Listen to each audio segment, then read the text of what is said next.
I like that you're free. I wanna be that way with you. Chasing highs to take the weight out of me. Far from lows, I don't ever feel blue. 'Cause all of my emotions flow in a way that I just can't control. 'Cause I'm new to this, I don't know how to act. But I feel alive with you. Take it easy on my heart, otherwise I fall apart. I'm alive with you. Take it easy on my heart, otherwise I fall apart. Alive,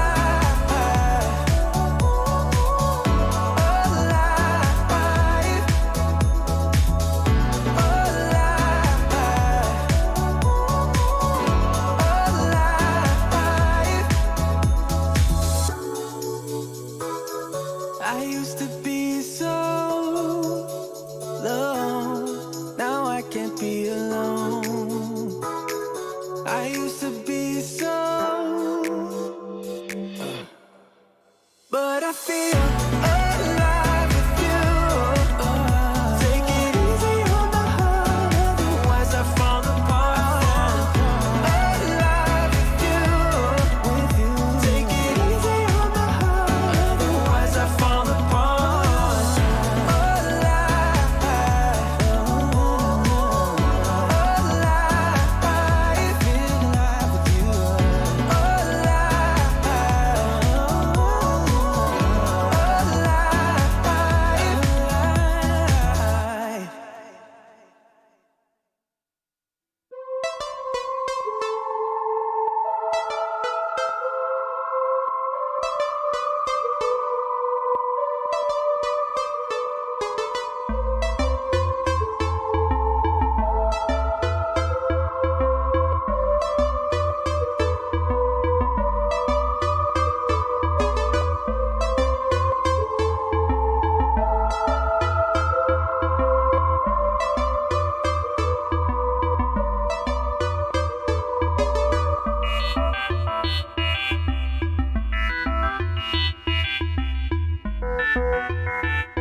hits 88 miles per hour.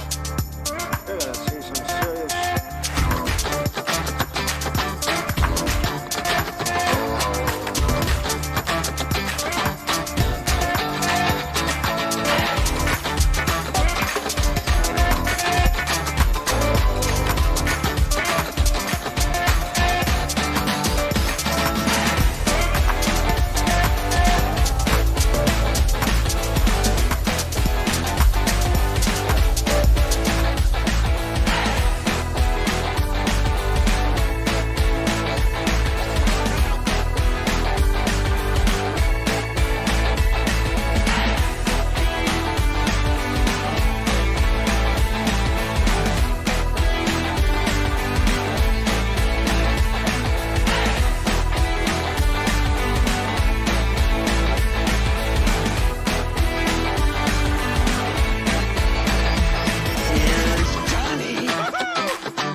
Good evening, and welcome to another edition of the Big Nerd Pub Quiz, coming to you live on Harbourside Radio and on YouTube. Good to see you all. Hope you're all keeping well. As you notice, we've got a bit of a Christmassy theme going on today as we head into December, and I've got a couple of Christmas quiz questions, which was left over from a corporate quiz gig that I did for this week.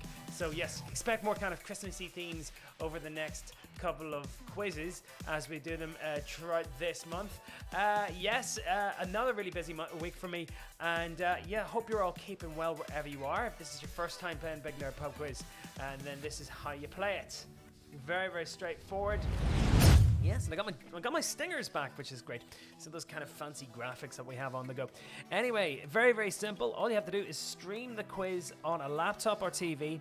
Scan the QR code that you see there in the corner. That QR code will allow you to access the main quiz sheet itself. If that's the right one, I don't think it is. I'll scan it in, make sure it is the correct one. But that's the main QR code you have to hit to get in to play the Big Nerd Pub Quiz. Yep, indeed, that is it there. That's the main QR code. Just make sure you get it right. Anyway, open the Google Answer sheet. You'll see options to enter your team name if you want. The email address is also required. There's 8 rounds, 6 questions each. There's only one correct answer per question. Answer the questions as they are asked. You've got an option of 4 answers per question unless otherwise stated. Once the quiz is over, all you have to do is press submit, and you'll get your scores at the very end. And I'll be posting the scores at the end, hopefully, and announcing the winners. So yes, best of luck to you guys out there. Don't forget, Big Nerd Pub Quiz is on Harbourside.com's Facebook page. By all means, if you want to shout out at any point in tonight's quiz, give us a follow on Instagram, Facebook, or Twitter. Use the hashtag BigNerdPubQuiz if you want to get involved with that. Anyway, check out don't forget to like and subscribe to the YouTube channel Big Nerd Pub Quiz. Smash that like and subscribe button, and don't forget, if you want to hire Big Nerd Pub Quiz for any private event, by all means get in touch via BigNerdPubQuiz@gmail.com. Like I said, I've already done a couple of private quizzes this week, and I'm already getting hired for by UCL, actually, fun enough, to entertain the students that are currently locked down there at the moment. So yes, do get in touch. BigNerdPubQuiz@gmail.com. I'm going to be very busy over the Christmas period. If you're bored and you want stuff to do, there's more quizzes on the channel. Stuff including Game of Thrones, Star Trek, Harry Potter, you name it, we've done it. 80s quizzes, noughties quizzes, yep, tons and tons of specialty quizzes. And don't forget, check out these fantastic shows on the radio station that we're doing here, Harbourside.radio.com. We've got loads and loads of fantastic content coming out of Warmpoint Countdown. All music genres catered for, everything from rock and roll to hip-hop, to country music. We've got lots of country music, folk, blues, electro, musicals, you name it. And we've got the fantastic community show Point Matters. Big up to Anna, who was presenting that, and all the guys who did that show today. yeah, like I said, I produce that on Sundays as well. So I'm absolutely up to my ears when it comes to stuff producing for Harbourside Radio. But yeah, an absolute pleasure to do it. Anyway, here we go with tonight's quiz. 8 rounds to go and the first one, as we always do, is a bit of general knowledge. So here we go. First general knowledge round tonight on Big Nerd Pub Quiz, Harbourside Radio, on the 13th of December. We're getting really close to Christmas now. Anyway, we're kicking off. First question of the evening. Good luck. Let's see how you do. Round 1, question number 1. So yes, which classic Christmas song actually reached the top of the UK charts for the first time this week? This is actually quite surprising. I did not know that this song was not a number 1. It's one of those kind of classics. I do have another round of quiz questions all about Christmas number 1s coming up tonight. But what classic Christmas song actually reached to the UK number 1 top spot this week for the first time in its history? So yes, that's round 1, question number 1. Let's move on to round 1, question number 2. What was the first ever Carry On film that the late Barbara Windsor appeared in 1964? So Babs, very well known for her roles in the Carry On movies. Probably more famous for EastEnders as Peggy Mitchell, landlady, of the Queen Vic in EastEnders. Absolute legend of comedy cinema, and the Carry On movies that she was appeared in are, to my mind, absolutely brilliant. I'm a big Carry On fan. We did a Carry On round a couple of weeks ago, which was quite poignant actually. And but yes, what was the first Carry On film that the late Barbara Windsor appeared in 1964? Moving on, round 1, question number 3. Which football team are currently bottom of the Premier League with 1 point out of 12 games? They were beaten by Southampton today, 3-0, adding to their woes. And it looking to be, if they don't get any more points, looking to be the worst start of any Premier League team in history. Interestingly, the lowest ever amount of points in a Premier League season was 12, and that was by Derby County back in 2001, 2002, I believe. 12 points in total out of the entire season. Bear in mind, consider Liverpool, Man City, those are 2 teams that have actually got over 100 points. But none. This is pretty bad. It's not looking good for this particular team. But yes, which football team are currently at the bottom of the Premier League with 1 point out of 12 games? It's round 1, question 3.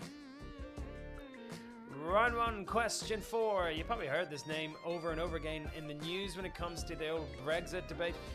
But who is the current European Commission president? Currently involved in negotiations with the UK about its exit from the European Union. But yes, round 1, question number 4. Who is the current European Commission president? You probably heard a lot of names being bandied about. But who is the actual current European Commission president at the moment? That's round 1, question 4.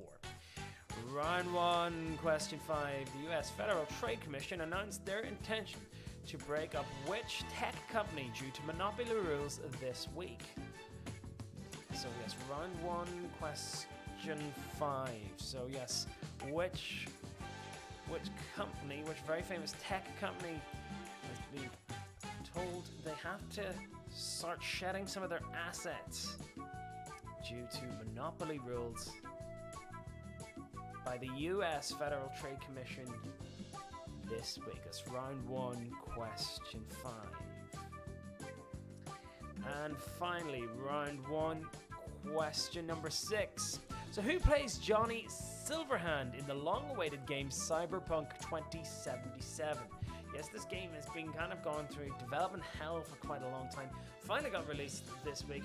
Has actually experienced some bugs from what I'm told by the gaming community, but also told that by some reliably that it is pretty amazing itself. But I'm actually joining the PC master race this week. Next week actually when I get a brand new PC, and I'm actually returning to gaming for the first time. I might actually do some live streams on my YouTube channel if anyone would be interested, but it's one of those things. It's been a long time since I've been gaming, and I'm actually looking forward to just download Microsoft Flight Simulator, which looks amazing. But who plays Johnny Silverhand in the long-awaited game Cyberpunk 2077?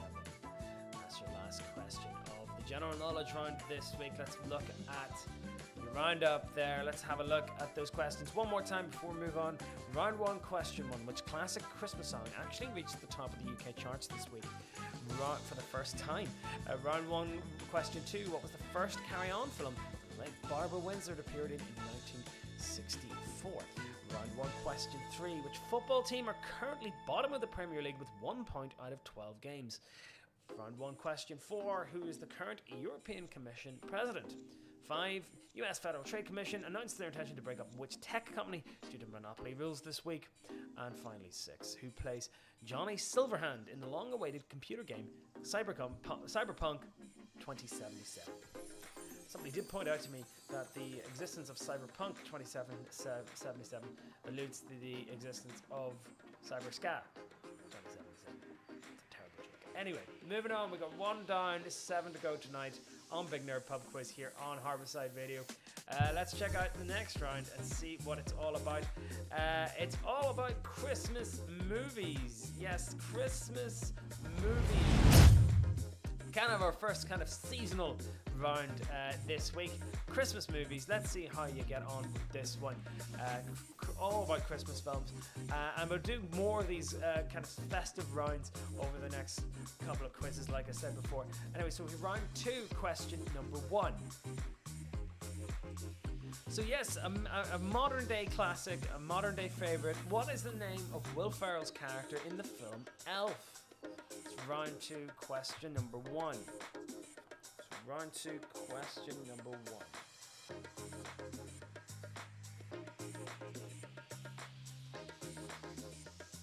Round 2, question number 1. What is the name of Will Ferrell's character in the film Elf? Right, moving on to the next one, round 2, question 2. In the 1990 film Home Alone, what name does Marv give to his and Harry's crime enterprise? That's round 2, question number 1. So yes, Joe Pesci. Oh, and it's going to really annoy me if I can't remember the name of the guy who plays. Oh, hold on, I have to look it up. Home Alone. Daniel Stern, yes. So remember Daniel Stern's character Marv. So yeah, what name does Marv give to his and Harry's crime enterprise in the film Home Alone 1990? Starring Macaulay Culkin and Joe Pesci.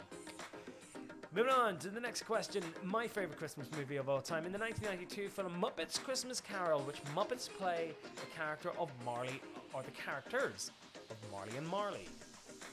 It's round 2, question 3. It's considered to be the best ever, one of the best Christmas Carol adaptations of all time. Really, really close to the book. If you ever actually read a copy of Christmas Carol, it's online on the Gutenberg Project. The Gutenberg Project is an online repository for books which have gone out of copyright, so you'll have all the classics in there, all the Shakespeare's, all the Sherlock Holmeses, I believe, are in there, Lewis Carroll, all the classics from over 100 years ago and beyond. Definitely worth a look at. But yeah, I've read Muppets Christmas Carol on Project Gutenberg, and you know what? It's, like I said, it's extremely close to this adaptation. But which Muppet characters play the characters of Marley and Marley? Round 2, question 4. No debate about this. This is a Christmassy movie. It just is a Christmas movie. So what is the name of the corporation that John McClane's wife works for in the extremely Christmassy movie Die Hard? So round 2, question 4. And my friend actually has a really good litmus test for for what defines a Christmas movie, and I do completely agree with him on this. There's 2 tests that it has to pass. So first of all, is the movie set at Christmas? Die Hard is set at Christmas. And 2, if it wasn't set at Christmas, would that radically alter the plot? And I completely agree that Die Hard fulfills both of those, given the fact that John McClane goes to a Christmas party. But a name of the corporation that John McClane's wife works for in the extremely Christmassy 1988 movie Die Hard. Next question. Now remember this one. I saw this in the cinema all the way back in '96. But in the movie Jingle All the Way, what's the name of the coveted toy that Arnold Schwarzenegger fights to get his son Jamie? Jamie, of course, played by Jake Lloyd, who went on to find fame in the 1999 film The Phantom Menace. Star Wars, played Anakin Skywalker, but unfortunately didn't really adapt to the fame that well, put it this way, and hasn't really acted since. Jake Lloyd, but yes, in the film Jingle All the Way, what is the name of the coveted toy that Arnold Schwarzenegger fights to get his son Jamie in the movie? Next question, round 2, question number 6. Who directed the stop-motion animated feature film The Nightmare Before Christmas? And again, there's a bit of a debate about this. Is it a Christmas movie? Is it a Halloween movie? It's kind of both. It works both for both. Straddles the two. Who directed the stop-motion animated film The Nightmare Before Christmas? And there's your roundup there of Christmas movies questions. So yes, what's the name of Will Ferrell's character in the film Elf? That's number 1. Number 2, in the 1990 movie Home Alone, what name does Marv give to his and Harry's crime enterprise? 3, in the 92 film Muppets Christmas Carol, which Muppets play the characters of Marley and Marley?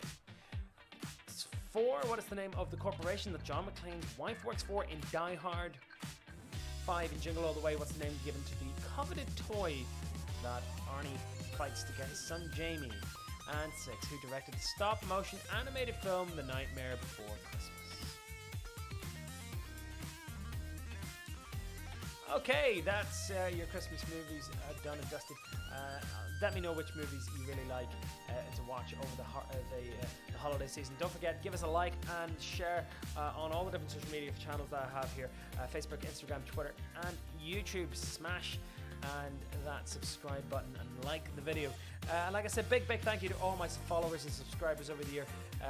YouTube give me some lovely little stats to show how my channel's been getting on ever since I started it up in March. Anyway, next round that we have for you tonight, and it's all about music and it's all about Christmas number ones. So yes, let's move on. Some questions all about to test your knowledge to see who gets the coveted top spot in the UK charts every year.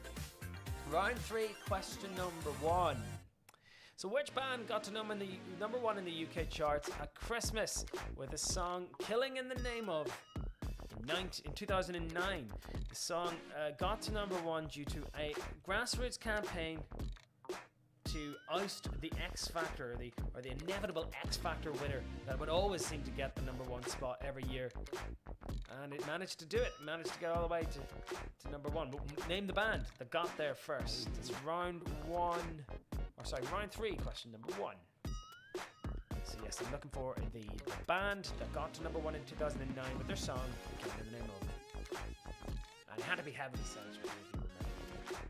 Round 3, question 2. True or false? Last Christmas by Wham reached number 1 in the UK charts in 1984. So yes, George Michael. I don't know if any of you guys are playing the Whamageddon game.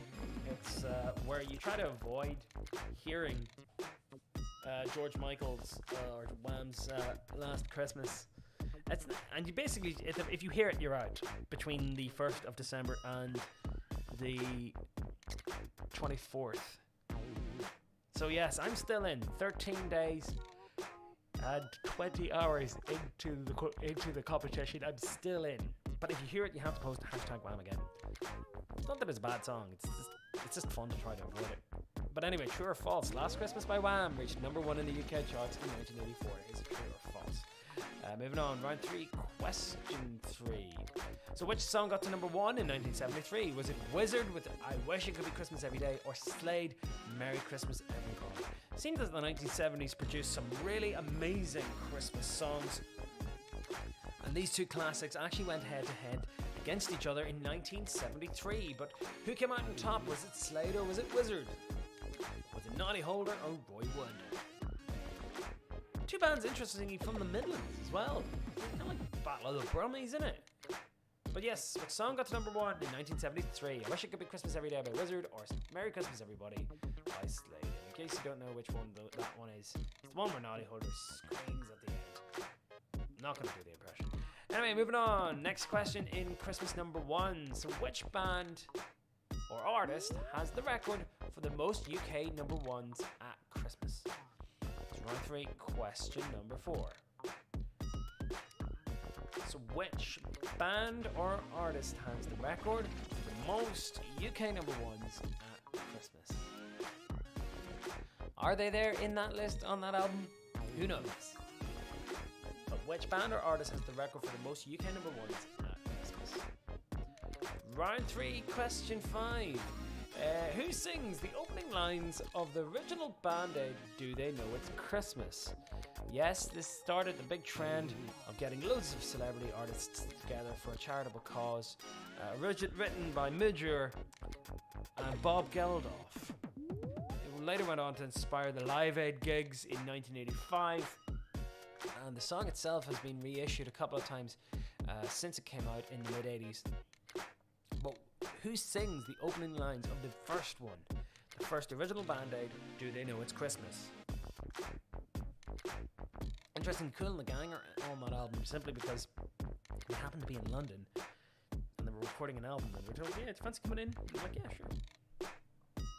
It's round 3, question 5. And your final question, final music question about Christmas number 1s. Which act kept the Pogues and Kirsty MacColl's Fairy Tale of New York off the top spot in 1987? Yes, arguably one of the greatest Christmas songs of all time. It actually never got to number 1. And could that tie into the first question? Who knows? Anyway, but this track didn't get to number 1, but it was beaten by another act. But I'm looking for the name of that act. So which artist or band kept Shane MacGowan and Kirsty MacColl off the number 1 spot in 1987?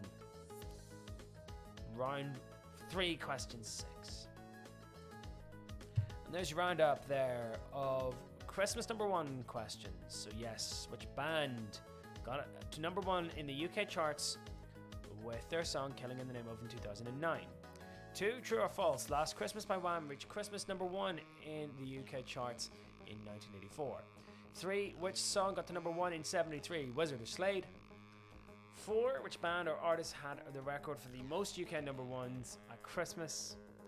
5, who sings the opening lines of the original Band-Aid, Do They Know It's Christmas Time? And 6, which act kept the Pogues and Kirsty MacColl's Fairy Tale of New York off the top spot in 1987? I think it's safe to say that that's basically everyone in Ireland's favourite Christmas song, and yes, they would be true. It's funny enough, I actually haven't heard that one yet. I don't know what it is. Even though I work at a radio station, I've been good to actually not kind of hear much Christmas music. So yes, so far so good. But anyway, moving on to the next round, and this will bring us up to the halfway point of our quiz tonight. Moving on to round number 4. Let's check it out. It's all about history and politics. And this round, history and politics round, is all about Queen Victoria. Yes, interestingly, it was Anna, who's my co-producer on the show, on the community show that we do here on Harbourside Radio, that gave me the idea for this. I think we were thinking about doing Victorians. And then I thought, right, let's just do the whole thing about Queen Victoria. Yes, one of the most famous monarchs of British history. She definitely left her reign, or a mark on the country, with the whole reign being named after her. And the era that really kind of summed up the industrial evolution and advancement of the British Empire throughout the world. Yes, round 4. It's going to be all about Queen Victoria. And let's see how much you know about her. Maybe you've been watching the TV series with Jenna Louise Coleman. Anyway, let's move on. Round 4, question number 1. So yes, who was the monarch that preceded Queen Victoria? So yes, who was king of Britain before Queen Victoria took the throne at the age of 18? So round 4, question number 1. That is the picture of her coronation. There. there. So round 4, question 1. But who was the monarch that preceded Queen Victoria? I believe in 1834.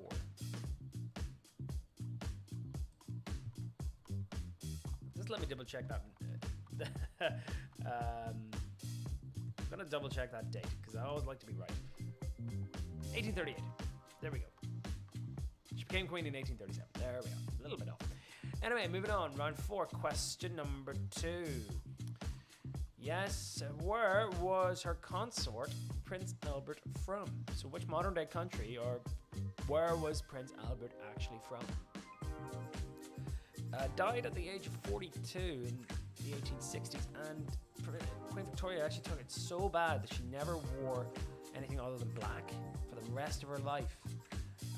Many places and things were named after Prince Albert. Royal Albert Hall, many monuments named after the consort himself.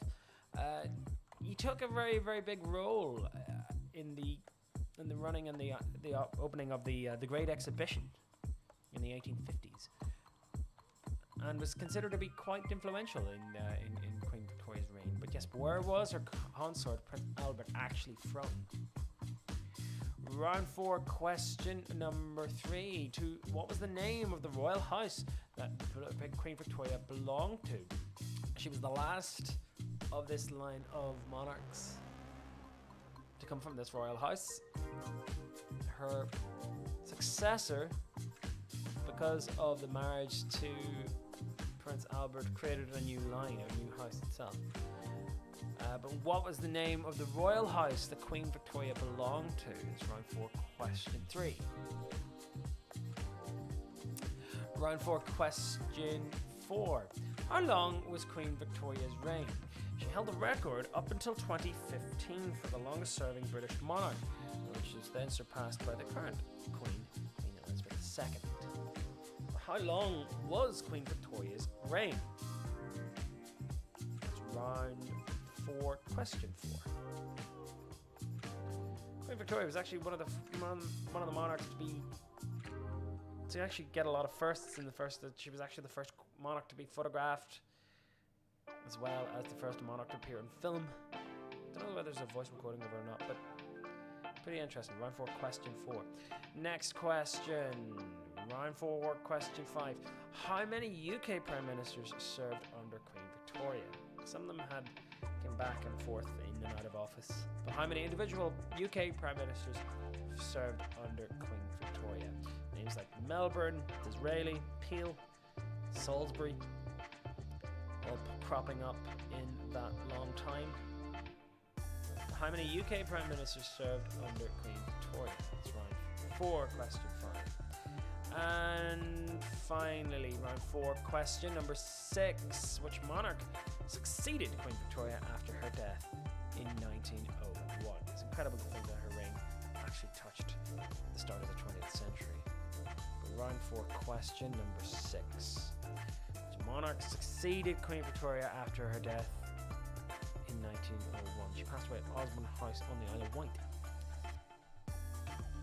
Round 4, question 6, and there's your lineup of history questions all about Queen Victoria. So, who was the monarch that preceded Queen Victoria?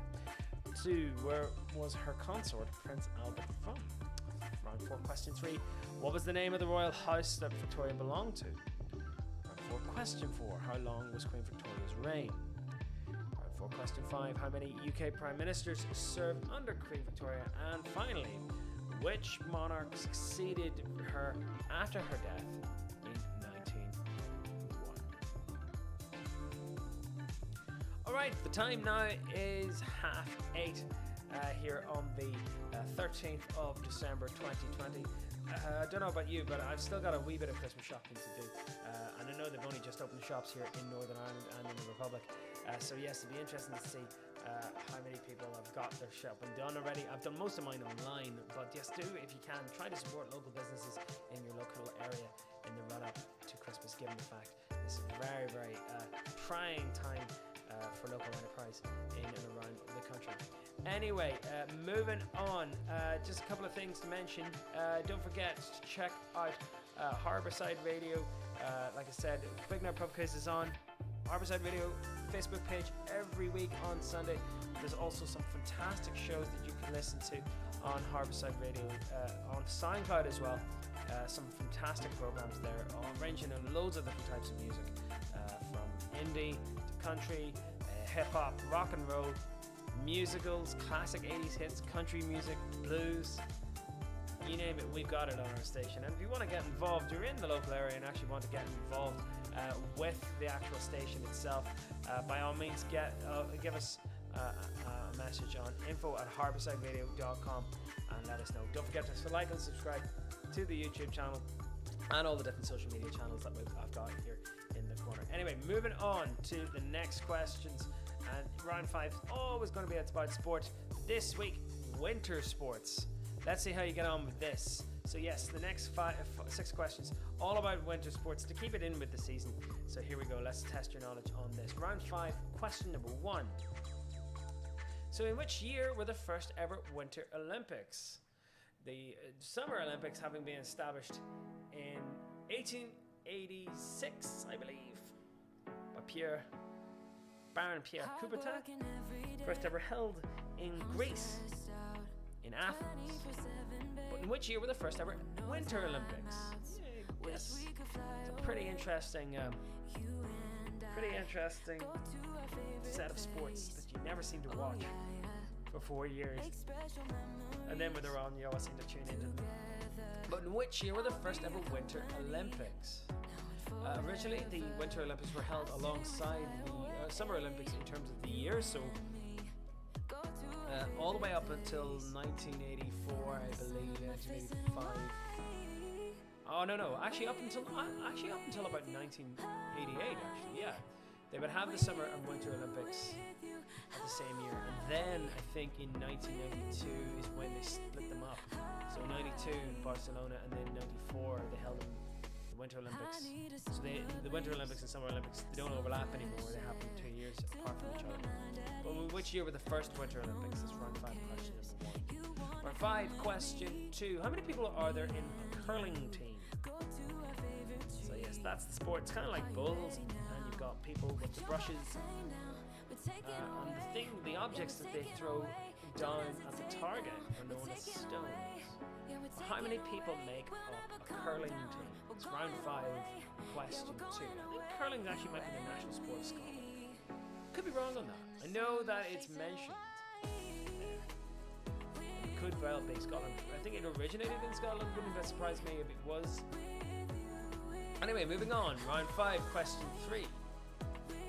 In which country will the 2022 Winter Olympics be held? So the 2022 Olympics are the next Winter Olympics scheduled to be held. But in which country are they going to be taking place? I'll give you a clue. The actual city itself held a Summer and Winter Olympics a couple of years ago. But in which country will the 2022 next Winter Olympics be held? Round 5, question 4. To date, which country has won the most on Winter Olympic medals? And that's not including gold or silver. This is including gold, silver, and bronze, not just golds. But round 5, question 4. Which country has won the most Winter Olympic medals to date? That's round 5, question 4. Round 5, question 5. Which 2 sports are included in the Winter Olympic biathlon? It's a pretty cool sport, actually, but yes, a combination of sports. Which 2 sports are included in the Winter Olympic biathlon? That's round 5, question 5. And finally, round 5, question 6. Which city, did Torvill and Dean win their gold medal in 1984? They held a record for the highest score for pairs figure skating. I actually saw them perform in the King's Hall in Belfast a couple of years ago. I remember they were very, very famous, and they did a tour, and I remember my mum and dad taking me up to see them, and they did the famous Bolero routine, which they won the gold medal for. But which city did Torvill and Dean win their gold medal in 1984? And there's your roundup of questions, all relating to winter sports and Winter Olympics. So yes, in which year were the first Winter Olympics held? Round 5, question 2. How many people are involved in a curling team? 3. In which country will the 2022 Winter Olympics be held? 4. Which country has won the most Winter Olympic medals to date? 5. Which 2 sports are included in the Winter Olympic biathlon? And finally, 6. Which city did Torvill and Dean win their gold medal in 1984? Okay, 5 down, 3 to go here tonight on Big Nerd Pub Quiz. Sorry we're going to rush through these because I'm actually very, very hungry and I've ordered pizza, which is going to be delivered to, well, I have to go pick it up directly at 9 o'clock. It's around the corner for me. But yes, the handy thing about broadcasting from the middle of a warm point means that everything's pretty much within throwing distance of the studio here. Anyway, I hope you're all keeping well. Moving on to the next round of questions, and this is an interesting one. We've done something very similar to this like a couple of months ago, but we'll wheel this one out again. It's round 6, and it's all about very random. This collective nouns for animals. Well, I'm actually going to give you the collective noun used to describe a group of animals. All you have to do is figure out which animal am I talking about. Anyway, so here we go, round 6, question number 1. Some of these are absolutely amazing, I have to say. So yes, round 6, question number 1, a set. I do hope I'm pronouncing that right. A set, a C-E-T-E. It's round 6, question number 1. Looking for what a set is a collective name for what? A set of such and such. It's round 6, question number 1. Moving on, round 6, question number 2, an array. So yes, when you're speaking about an array of such and such, what am I talking about here? Round 6, question 2, an array. And just in case you're wondering, I did source these from a website, a nature website. Could be wrong, but that's the website I'm using. I'm telling you this is the source. I should get back to you, but I'll let you know what it is. So an array. Next one, a leap. Round 6, question 3, a leap.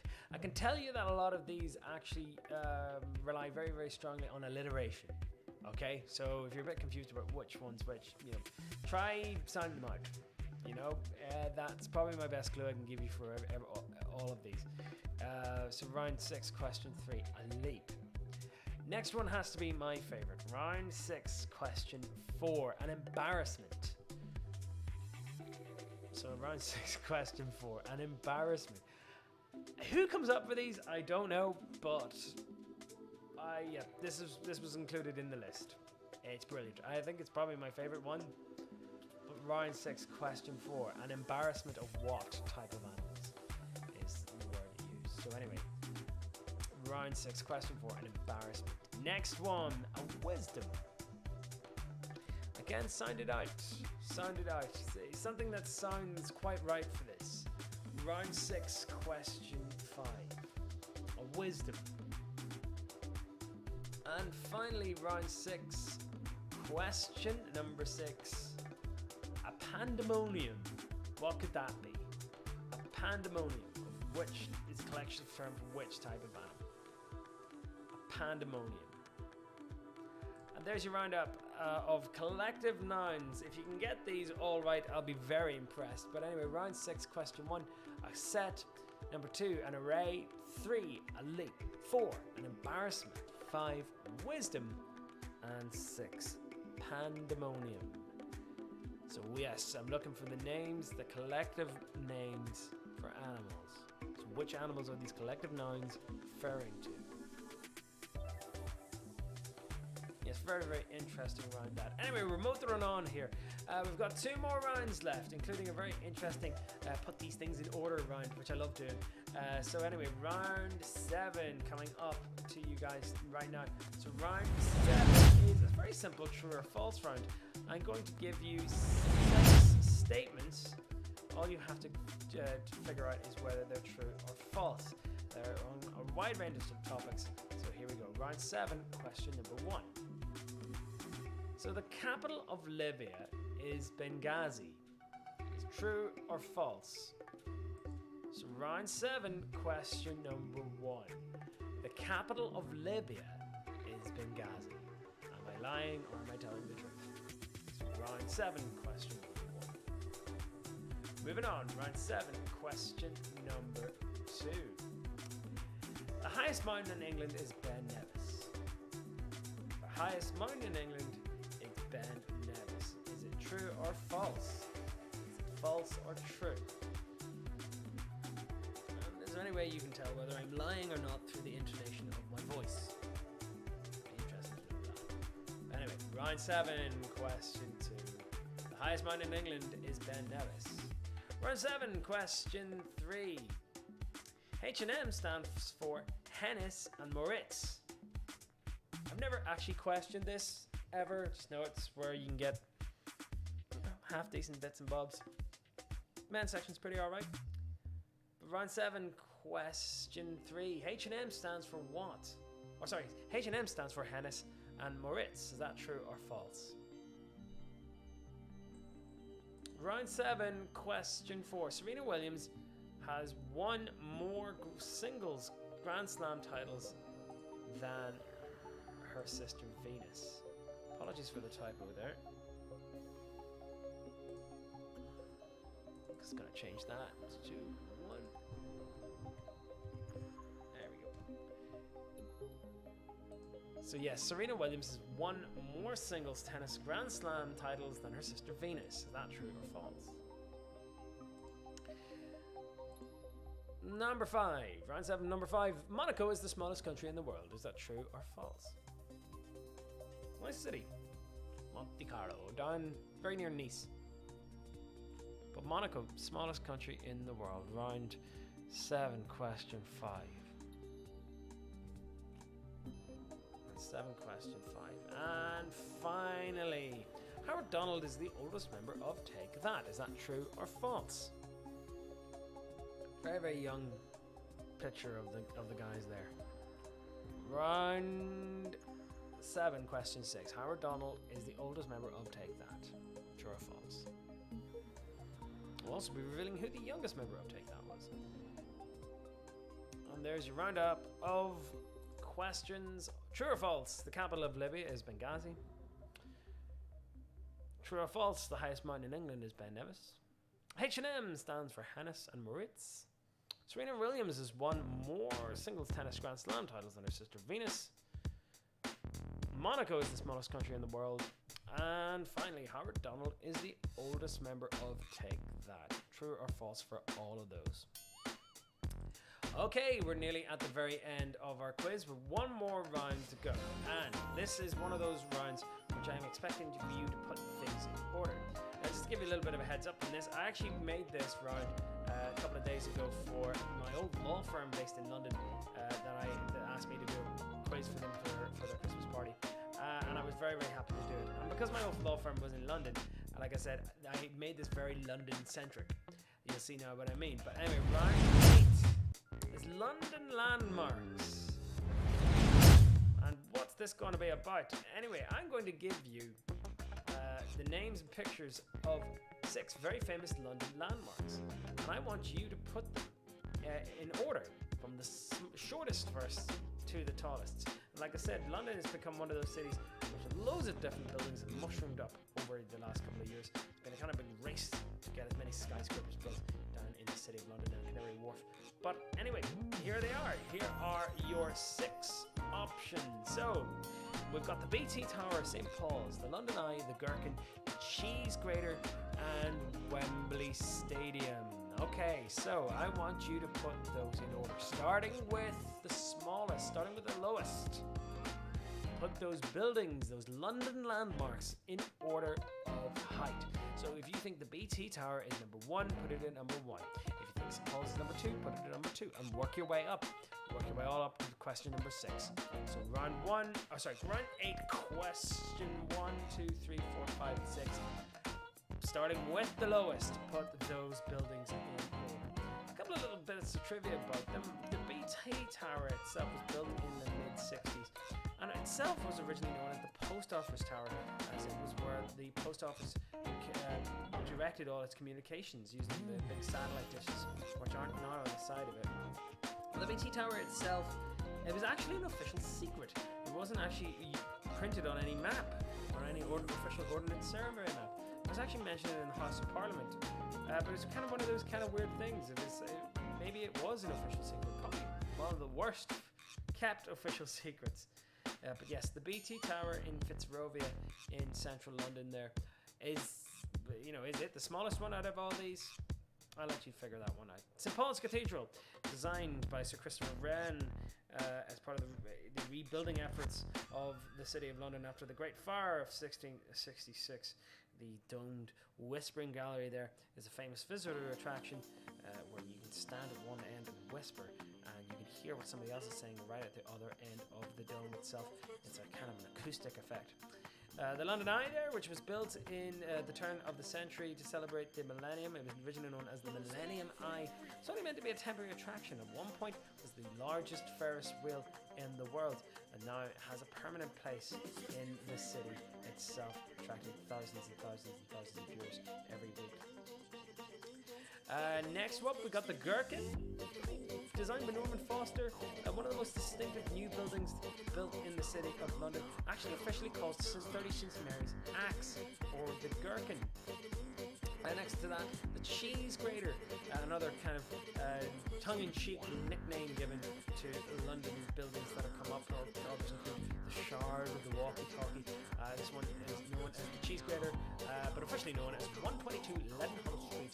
That's down in the City of London. You actually used to pass, I used to cycle past it on my way to work every day.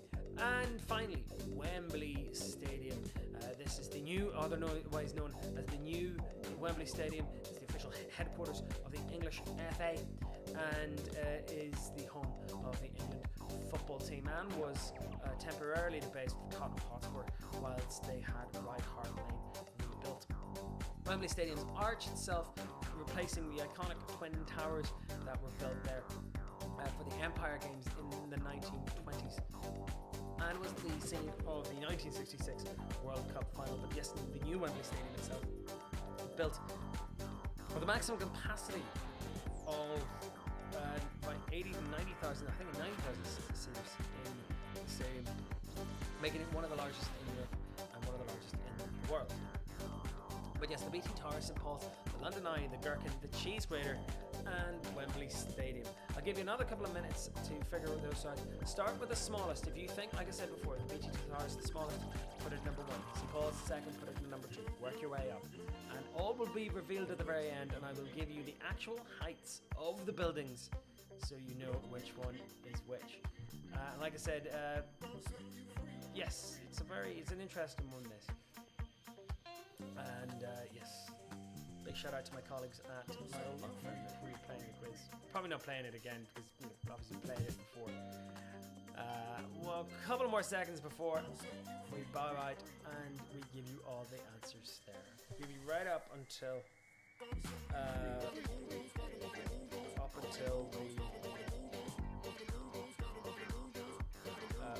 until 10 to. And then I gotta dash out and get together because I'm driving. I've been in all day producing radio content. Anyway, let's move on. Let's finish out tonight's quiz.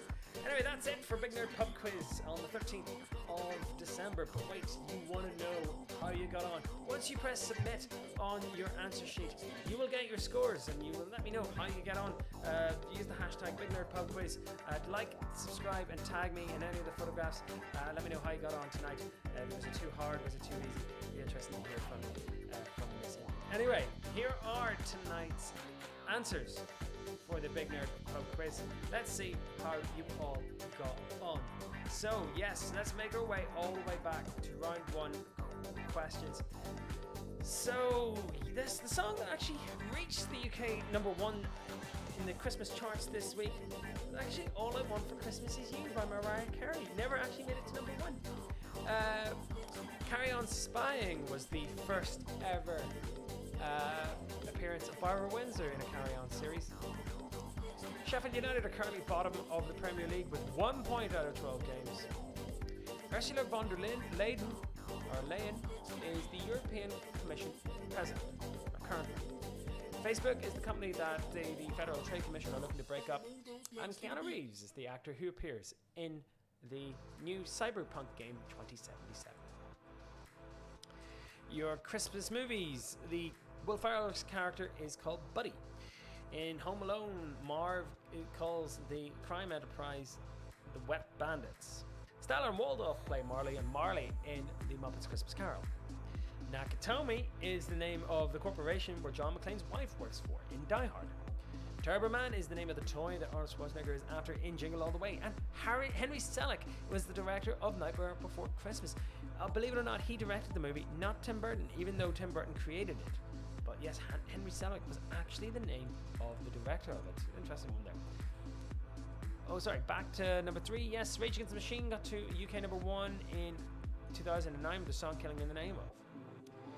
False, Last Christmas by Wham did not reach UK number 1 in 1984 because it was beaten by Band Aid. Slade got to number 1 over Wizard in 1973. The Beatles have the most Christmas number 1s by any band or any act. Paul Young sings the opening lines of Do They Know It's Christmas?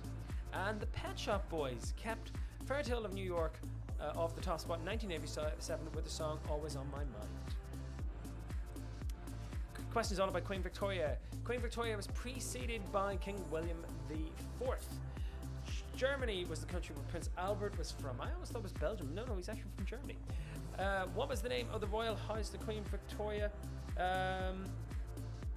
It was the House of Hanover. It's got a text there saying my music's too loud. I'm gonna just turn it down a wee bit there. Yep. I actually can't hear the music. There's something wrong with the actual the play out tonight. 63 years was the length of Queen Victoria's reign. 10 prime ministers served under Queen Victoria, and King Edward VII succeeded Queen Victoria after her death in 1901. Your winter sports questions. 1924 was the year of the first Olympics, Winter Olympics. 4 people on our curling team. The next Winter Olympics in 2022 will be held in China. Norway have won the most Winter Olympic medals. Skiing and shooting make up the Winter Olympic biathlon, and Torvill and Dean won their gold medal in 1984 in Sarajevo. Those collective nouns. So it's a set of badgers, an array of hedgehogs, a leap of leopards, an embarrassment of pandas, a wisdom of wombats, and a pandemonium of parrots. It'll be interesting to see how many people got those right.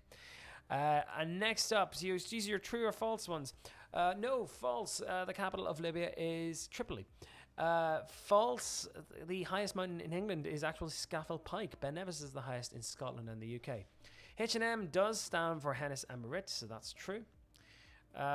True. Venus Williams has won less titles than Serena, so Serena has more Grand Slams than Venus.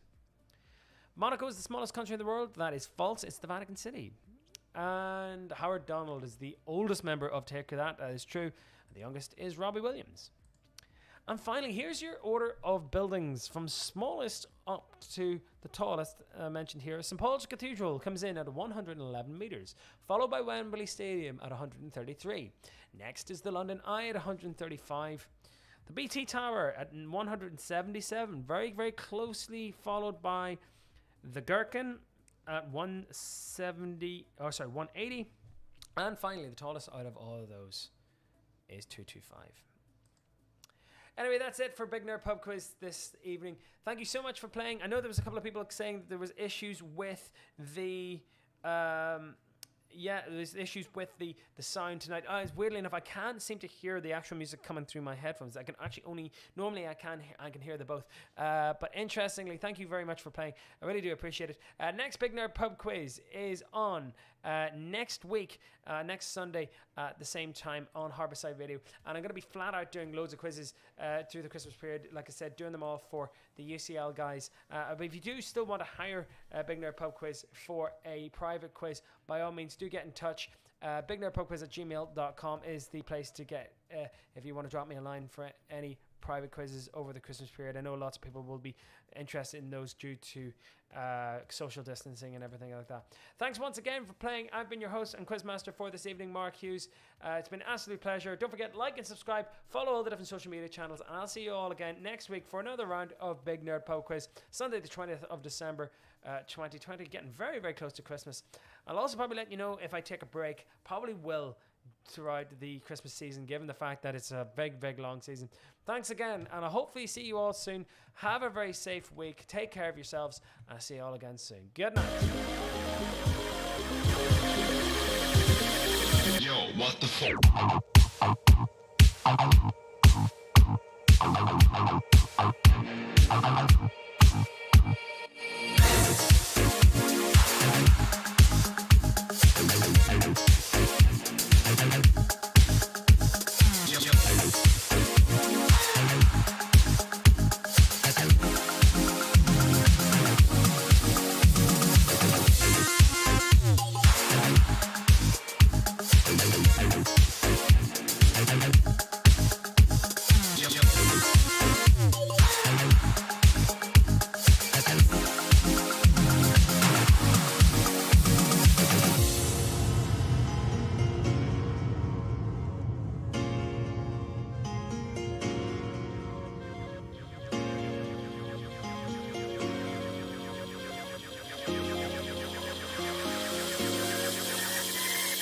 Yeah.